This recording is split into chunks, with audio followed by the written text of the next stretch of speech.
ಬದುಕು ಒಂದು ಖಾಲಿ ಹಾಳೆಯಷ್ಟೆ.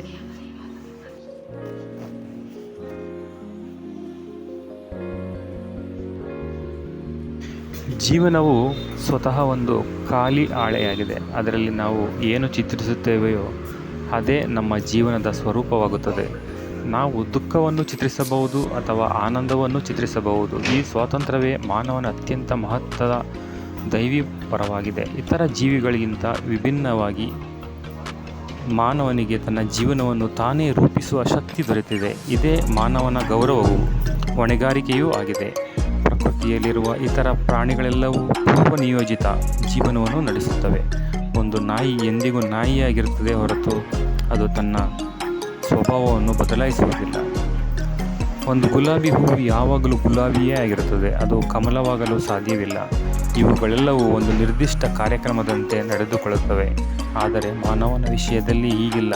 ಮಾನವನು ಪೂರ್ವನಿಯೋಜಿತ ರೂಪದಲ್ಲಿ ಹುಟ್ಟುವುದಿಲ್ಲ. ಅವನು ತನ್ನನ್ನು ತಾನು ನಿರ್ಮಿಸಿಕೊಳ್ಳಬೇಕು, ತನ್ನ ವ್ಯಕ್ತಿತ್ವವನ್ನು ತಾನೇ ರೂಪಿಸಿಕೊಳ್ಳಬೇಕು. ಈ ಸ್ವಾತಂತ್ರ್ಯ ಒಂದು ದೊಡ್ಡ ಆಶೀರ್ವಾದವೂ ಆಗಿದೆ.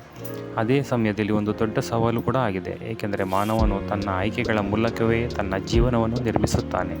ಒಬ್ಬನು ತನ್ನ ಜೀವನವನ್ನು ನರಕದಂತೆ ಮಾಡಬಹುದು, ಮತ್ತೊಬ್ಬನು ಅದನ್ನು ಪರಮ ಸುಖದ ತಾಣವನ್ನಾಗಿ ರೂಪಿಸಬಹುದು. ಇದು ಸಂಪೂರ್ಣವಾಗಿ ವ್ಯಕ್ತಿಯ ಮನೋಭಾವ ಮತ್ತು ಅವನ ದೃಷ್ಟಿಕೋನದ ಮೇಲೆ ಅವಲಂಬವಾಗುತ್ತದೆ. ಒಬ್ಬ ಆಶಾವಾದಿ ಬೆಳಿಗ್ಗೆ ಕಿಟಕಿಯ ಬಳಿ ಹೋಗಿ ದೇವರಿಗೆ ನಮಸ್ಕರಿಸುತ್ತಾನೆ. ಆದರೆ ನಿರಾಶಾವಾದಿ ಅಯ್ಯೋ ದೇವರೇ ಮತ್ತೆ ಬೆಳಗೈತೆ ಅಂತಾನೆ. ದಿನ ಒಂದೇ, ಪರಿಸ್ಥಿತಿಯೂ ಒಂದೇ, ನೋಡುವ ದೃಷ್ಟಿ ಮಾತ್ರ ಬೇರೆಯಾಗಿದೆ. ಇದೇ ಜೀವನದ ಸತ್ಯ. ನಮ್ಮ ಒಳಗಿನ ಮನೋಭಾವವೇ ನಮ್ಮ ಹೊರಗಿನ ಅನುಭವವನ್ನು ನಿರ್ಧರಿಸುತ್ತದೆ. ಆದ್ದರಿಂದ ಜೀವನವು ಸ್ವತಃ ದುಃಖವೂ ಅಲ್ಲ, ಸುಖವೂ ಅಲ್ಲ. ಅದು ಖಾಲಿ ಹಾಳೆ ಮಾತ್ರವಾಗಿರುತ್ತದೆ.